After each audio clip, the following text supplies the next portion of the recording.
Welcome to rhythm of learning. ഇന്ന് നമ്മൾ പഠിക്കാൻ പോകുന്നത് ആക്ട്സ് ആൻഡ് റൂൾസ് എന്ന് പറയുന്ന ഭാഗത്തുള്ള national commission for backward class അഥവാ ദേശീയ പിന്നാക്ക കമ്മീഷനെ കുറിച്ചാണ്. അപ്പോൾ നമ്മൾ ഓരോരോ ഭാഗങ്ങളായിട്ട് സിലബസ് വൈസ് ക്ലിയർ ആയിട്ട് പഠിപ്പിച്ച് അവസാനിപ്പിക്കുകയാണ്. അപ്പൊ കേരളത്തിലെ നമ്മൾ കേരള കലാപങ്ങൾ, അതുപോലെ തന്നെ മെഡീവൽ ഇന്ത്യ, കേരള ഹിസ്റ്ററി, അങ്ങനെയുള്ള കുറേ ഭാഗങ്ങൾ നമ്മൾ ക്ലാസ് എടുത്ത് അവസാനിപ്പിച്ചു. അപ്പോൾ ഇത് അതുപോലെ തന്നെ കറണ്ട് അഫയേഴ്സ് ഇതുവരെയുള്ളത് ഭംഗിയായിട്ട് അവസാനിപ്പിച്ചു വെച്ചിട്ടുണ്ട്. Plus statement vice current affairs നമ്മൾ ചെയ്തുകൊണ്ടിരിക്കുന്നു.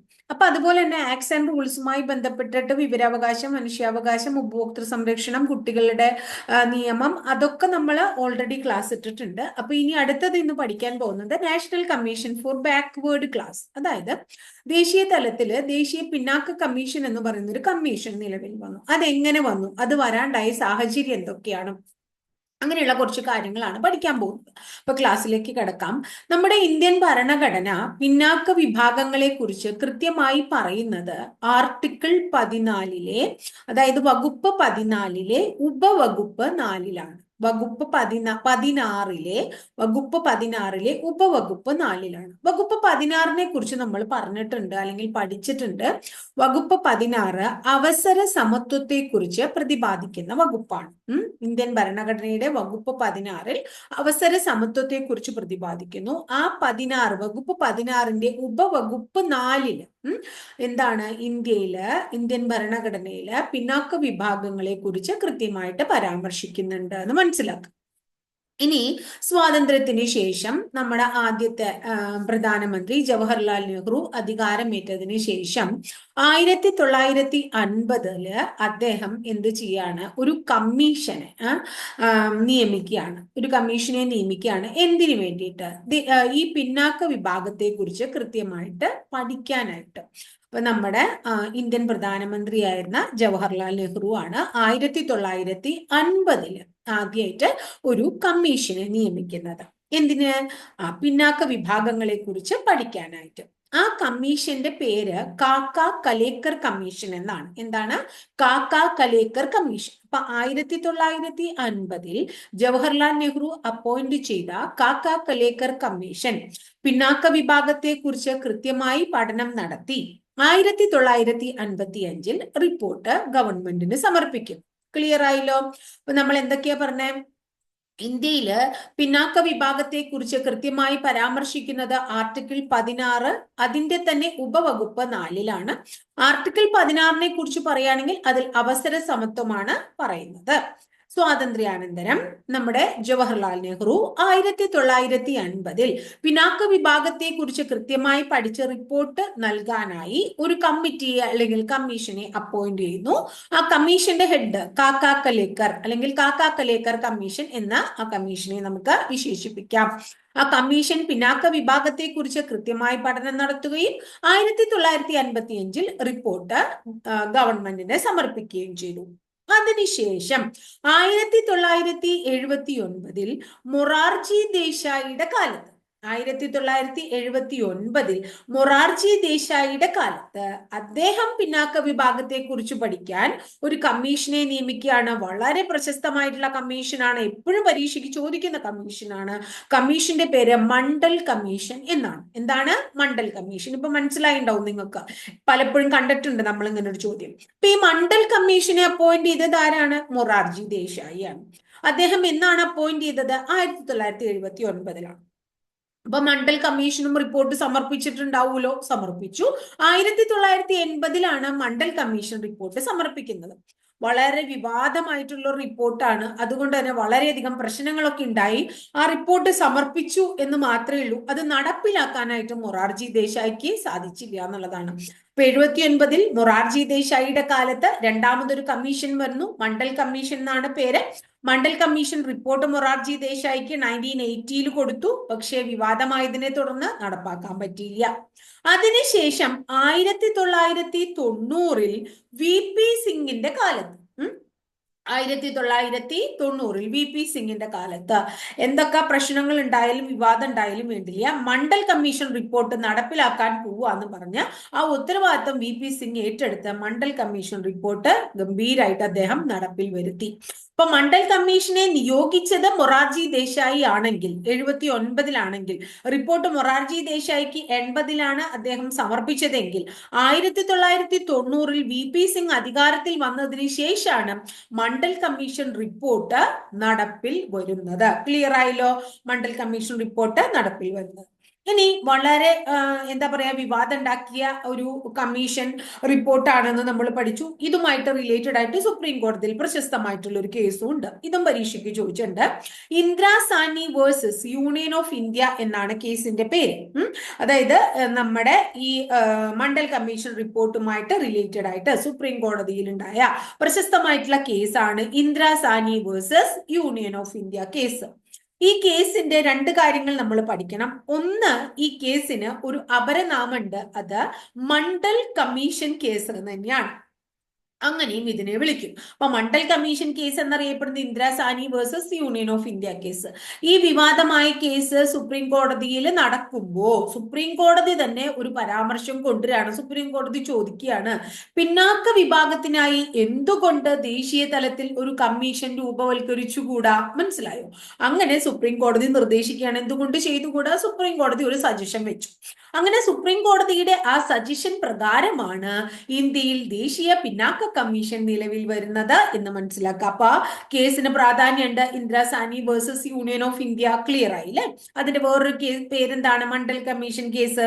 അങ്ങനെ നമ്മുടെ ഇന്ത്യൻ പാർലമെന്റ് ദേശീയ പിന്നാക്ക വിഭാഗങ്ങൾക്കായിട്ട് ഒരു കമ്മീഷൻ രൂപവൽക്കരിക്കാനായിട്ട് പാർലമെന്റിൽ ഒരു നിയമം പാസ്സാക്കുകയാണ്. അങ്ങനെ 1993 ഇന്ത്യൻ പാർലമെന്റ് നിയമം പാസാക്കിയതിന്റെ പരിണിത ഫലമായി 1993 August 14 national commission for backward class നിലവിൽ വന്നു, അഥവാ ദേശീയ പിന്നാക്ക കമ്മീഷൻ നിലവിൽ വന്നു. ക്ലിയർ ആയല്ലോ?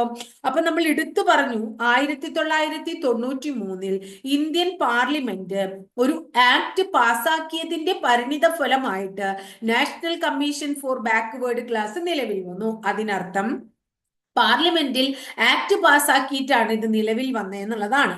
അങ്ങനെ പാർലമെന്റിൽ ആക്ട് പാസ്സാക്കി നിലവിൽ വരുന്ന ഈ സ്ഥാപനങ്ങളെ നമ്മൾ എന്ത് വിളിക്കുന്നു? സ്റ്റാറ്റ്യൂട്ടറി ബോഡീസ് എന്ന് വിളിക്കുന്നു.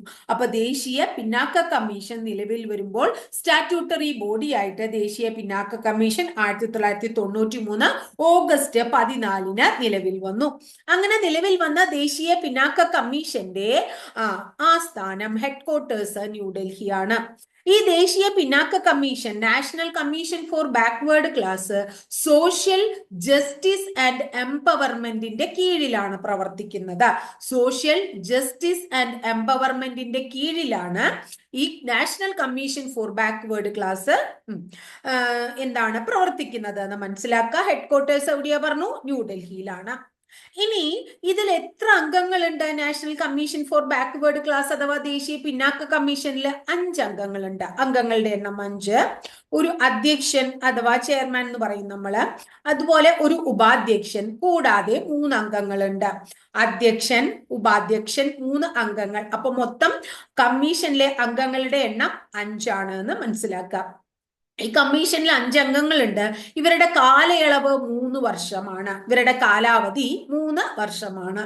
ഇനി അടുത്തത്, അംഗങ്ങളെ നിയമിക്കുന്നത്, അംഗങ്ങൾ രാജി സമർപ്പിക്കുന്നത്, അംഗങ്ങൾ റിപ്പോർട്ട് നൽകുന്നത് ഒക്കെ രാഷ്ട്രപതിക്കാണ്. അംഗങ്ങളെ നിയമിക്കുന്നത്, അംഗങ്ങൾ രാജി സമർപ്പിക്കുന്നത്, അംഗങ്ങൾ റിപ്പോർട്ട് സമർപ്പിക്കുന്നത്, അംഗങ്ങളല്ല, കമ്മീഷൻ അങ്ങനെയാണ് പറയാ, റിപ്പോർട്ട് സമർപ്പിക്കുന്നത് രാഷ്ട്രപതിക്കാണ്. അതെങ്ങനെയാ ശരിയാവുക? അതായത് ഒരു സ്റ്റാറ്റ്യൂട്ടറി ബോഡി ആണെങ്കിൽ ഇതൊക്കെ നടത്തേണ്ടത് സെൻട്രൽ ഗവൺമെന്റ് അല്ലേ? അപ്പൊ നമ്മൾ മനസ്സിലാക്കേണ്ടത് 2018 102ാമത്തെ ഭേദഗതി അഥവാ അമെന്റ്മെന്റ് നടക്കുകയാണ്. അപ്പൊ 102ാം ഭേദഗതി ഇന്ത്യൻ പാർലമെന്റില് 102ാം ഭേദഗതി പാസ്സാക്കിയപ്പോ ആർട്ടിക്കിൾ 338B ഇന്ത്യൻ കോൺസ്റ്റിറ്റ്യൂഷനിൽ ആഡ് ചെയ്തു അല്ലെങ്കിൽ കൂട്ടിച്ചേർത്തു. അങ്ങനെ ദേശീയ പിന്നാക്ക കമ്മീഷൻ ഇന്ത്യൻ ഭരണഘടനയുടെ ഭാഗമായി. അപ്പോൾ നിലവിൽ വന്നപ്പോൾ സ്റ്റാറ്റ്യൂട്ടറി ബോഡിയായി നിലവിൽ വന്ന ദേശീയ പിന്നാക്ക കമ്മീഷൻ 2018 102 ഭേദഗതി പ്രകാരം ഒരു എന്ത് സ്ഥാപനമായി നാം മനസ്സിലാക്കേണ്ടത്? ഭരണഘടനാ സ്ഥാപനം അഥവാ കോൺസ്റ്റിറ്റ്യൂഷണൽ ബോഡിയായി മാറി. വളരെ പ്രധാനപ്പെട്ട ഒരു പോയിന്റ് ആണ്. നിലവിൽ വരുമ്പോൾ സ്റ്റാറ്റ്യൂട്ടറി ബോഡിയും അതിനുശേഷം 2018 നിലവിൽ വന്നത് 93 ഓഗസ്റ്റ് 14 2018 102 ഭരണഘടനാ ഭേദഗതി പ്രകാരം ആർട്ടിക്കിൾ 338B ഇന്ത്യൻ ഭരണഘടനയിൽ എഴുതി ചേർത്തു. അപ്പോ ഇന്ത്യൻ ഭരണഘടന ദേശീയ പിന്നാക്ക കമ്മീഷനെ കുറിച്ച് പ്രതിപാദിക്കുന്നത് ആർട്ടിക്കിൾ 338B-യിലാണ്. അങ്ങനെ ദേശീയ പിന്നാക്ക കമ്മീഷൻ ഒരു ഭരണഘടനാ സ്ഥാപനം അല്ലെങ്കിൽ കോൺസ്റ്റിറ്റ്യൂഷണൽ ബോഡിയായി മാറി. അപ്പൊ നിലവിൽ ദേശീയ പിന്നാക്ക കമ്മീഷൻ ഒരു കോൺസ്റ്റിറ്റ്യൂഷണൽ ബോഡിയാണ്. അംഗങ്ങൾ 5 ചെയർമാൻ, വൈസ് ചെയർമാൻ 3 അംഗങ്ങള് പ്ലസ് അവരുടെ കാലയളവ് 3 വർഷമാണ്. നിയമിക്കുന്നത്, രാജി സമർപ്പിക്കുന്നത്, റിപ്പോർട്ട് സമർപ്പിക്കുന്നതൊക്കെ രാഷ്ട്രപതിക്കാണ്. ആദ്യ ചെയർമാൻ, അതായത് ദേശീയ പിന്നാക്ക കമ്മീഷന്റെ ആദ്യ ചെയർമാൻ ആരാണെന്ന് ചോദിച്ചാൽ റാം നന്ദൻ പ്രസാദ് അഥവാ RN പ്രസാദ് ആണ്. റാം നന്ദൻ പ്രസാദ് അഥവാ RN പ്രസാദ് ആണ്. ഇത്രയാണ് ദേശീയ പിന്നാക്ക കമ്മീഷനെ കുറിച്ച് നമുക്ക് പഠിക്കാനുള്ളത്. നിലവിലെ ചെയർമാൻമാരെ കുറിച്ച് ഞാൻ ഇങ്ങനെ കമ്മീഷനൊന്നും പഠിക്കുമ്പോൾ പറയണില്ല. അത് നിങ്ങളൊന്ന് കമന്റ് ചെയ്തോളൂ. വേറൊന്നുമല്ല, നമ്മളിത് കുറച്ച് നാൾ കഴിഞ്ഞ് കാണുമ്പോൾ കമ്മീഷനുകൾ മാറും. അപ്പൊ കുട്ടികൾക്ക് ആകെ കൺഫ്യൂഷൻ ആവും. അപ്പൊ ഫസ്റ്റത്തെ ഒരു ചെയർമാനെയോ ചെയർപേഴ്സണെ കുറിച്ച് പറയുമ്പോൾ നമുക്കത് പ്രശ്നമില്ല. നിലവിൽ നമ്മൾ കറണ്ട് അഫയേഴ്സിൽ അത് ആഡ് ചെയ്തു പോട്ടോ. അപ്പൊ ഇത്രയാണ് ദേശീയ പിന്നാക്ക കമ്മീഷൻ. അപ്പൊ വന്ന വഴി നമുക്ക് മനസ്സിലായല്ലോ അല്ലെ? അതായത് ആർട്ടിക്കിൾ 16(4) അല്ലെ, 4നെ കുറിച്ച് പറഞ്ഞു. 50 എന്താ കാക്കാക്കലേക്കർ കമ്മിറ്റി, അതുപോലെ 79 മണ്ഡൽ കമ്മീഷൻ. എന്നാൽ അത് 1990 VP സിംഗ് നടപ്പിലാക്കുന്നു. അതിനുശേഷം കേസ് വരുന്നു അല്ലെ, Indira Sawhney versus Union of India case supreme കോടതിയിൽ വരുന്നു. അപ്പൊ സുപ്രീം കോടതിയിലെ പരാമർശത്തിന്റെ അടിസ്ഥാനത്തിൽ 1993 ഓഗസ്റ്റ് 14 നമ്മുടെ ദേശീയ പിന്നാക്ക കമ്മീഷൻ ഒരു സ്റ്റാറ്റ്യൂട്ടറി ബോഡി ആയിട്ട് നിലവിൽ വരുന്നു. 2018 102 ഭേദഗതി പ്രകാരം ആർട്ടിക്കിൾ 338B ആഡ് ചെയ്തപ്പോൾ അതൊരു ഭരണഘടനാ സ്ഥാപനമായി മാറുന്നു. ഹെഡ്ക്വാർട്ടേഴ്സ് ന്യൂഡൽഹി അല്ലെ. അടുത്തത് എന്താ പറഞ്ഞ? അംഗങ്ങൾ 5, 3 2, ഒരു ചെയർമാൻ, വൈസ് ചെയർമാൻ, 3 അംഗങ്ങള്. കാലയളവ് 3 റിപ്പോർട്ട് സമർപ്പിക്കുക, രാജിക്കത്ത് കൊടുക്കുക, അപ്പോയിന്റ്മെന്റ് നടത്തുക ഒക്കെ ആരാ ചെയ്യണേ? രാഷ്ട്രപതിയാണ് അല്ലെ. ഇനി അടുത്തത് നമ്മള് കേരളത്തിലും ഇതുപോലെ തന്നെ ഒരു പിന്നാക്ക കമ്മീഷൻ ഉണ്ട്. അതിനെ നമ്മൾ കേരള സംസ്ഥാന പിന്നാക്ക കമ്മീഷൻ എന്ന് വിശേഷിപ്പിക്കുന്നു. നേരത്തെ പറഞ്ഞ national commission for backward class ആണെങ്കിൽ സ്റ്റേറ്റ് കമ്മീഷൻ ആണ്. Kerala state commission for backward class ആണ്. അപ്പൊ ഇങ്ങനെ കേരളത്തിൽ സംസ്ഥാന പിന്നാക്ക കമ്മീഷൻ വന്നത് 1993-ലാണ്. 1993 തന്നെയാണ് കേരളത്തിലും വന്ന സ്റ്റാറ്റ്യൂട്ടറി ബോഡിയാണ് കേട്ടോ. അതിൽ മാറ്റമൊന്നുമില്ല. കേരള സംസ്ഥാന പിന്നാക്ക കമ്മീഷൻ ഒരു സ്റ്റാറ്റ്യൂട്ടറി ബോഡിയാണ് നിയമിക്കുന്നത്. അപ്പൊ ആരായിരിക്കും? സ്റ്റേറ്റ് ഗവൺമെന്റ് ആയിരിക്കും. അവര് രാജി സമർപ്പിക്കേണ്ടത് സ്റ്റേറ്റ് ഗവൺമെന്റിനാണ്. വർഷാവർഷം ആനുവൽ റിപ്പോർട്ട് സമർപ്പിക്കേണ്ടതും ആർക്ക് തന്നെയാണ്? സ്റ്റേറ്റ് ഗവൺമെന്റിനെയാണ്. ഇതിൽ 3 അംഗങ്ങളേ ഉള്ളൂ. എവിടെ? കേരള സംസ്ഥാന പിന്നാക്ക കമ്മീഷനിലെ അംഗങ്ങളുടെ എണ്ണം 3. ഒരു അധ്യക്ഷൻ ഉണ്ടാവും, 2 മറ്റ് അംഗങ്ങളും ഉണ്ടാവും. ക്ലിയർ ആയല്ലോ? ഇനി ഇതിന്റെ ആദ്യത്തെ ചെയർമാനെ ഒന്ന് ആലോചിച്ച് നോക്കുക. ചെയർപേഴ്സൺ ആണ്. അവരുടെ പേര് ഫാത്തിമ ബീവി എന്നാണ്. ചെയർപേഴ്സൺ ആണ്. ഫസ്റ്റ് ചെയർപേഴ്സൺ ഓഫ് കേരള സംസ്ഥാന പിന്നാക്ക commission, Kerala state commission for backward ക്ലാസിന്റെ first chairperson justice Fathima Beevi ആണ്.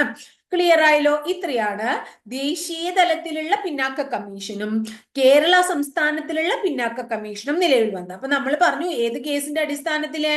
അതായത് നമ്മുടെ Indira Sawhney versus Union of India എന്ന് പറയുന്ന ഒരു കേസിന്റെ അടിസ്ഥാനത്തിൽ സുപ്രീം കോടതി പരാമർശിച്ചതിന്റെ പരിണിത ഫലമായിട്ട് സെൻട്രൽ തലത്തിൽ അല്ലെങ്കിൽ ദേശീയ തലത്തിൽ ഒരു ദേശീയ പിന്നാക്ക കമ്മീഷനും ഓരോ സംസ്ഥാനങ്ങളിൽ സംസ്ഥാന പിന്നാക്ക കമ്മീഷൻ എന്ന് പറയുന്ന കമ്മീഷനുകളും അങ്ങനെ രൂപവൽക്കരിച്ചു കൊണ്ടുവരികയാണ് ചെയ്തത്.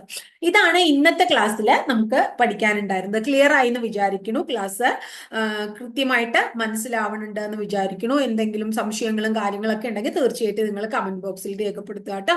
അപ്പോൾ ക്ലാസ് ഇഷ്ടപ്പെട്ടു വെച്ചാൽ തീർച്ചയായിട്ടും ഒന്ന് ലൈക്ക് ചെയ്യുക. അതുപോലെ തന്നെ ഇഷ്ടപ്പെട്ട ക്ലാസ്സുകൾ നിങ്ങളുടെ കൂട്ടുകാർക്കൊക്കെ മാക്സിമം ഷെയർ ചെയ്ത് കൊടുക്കുക.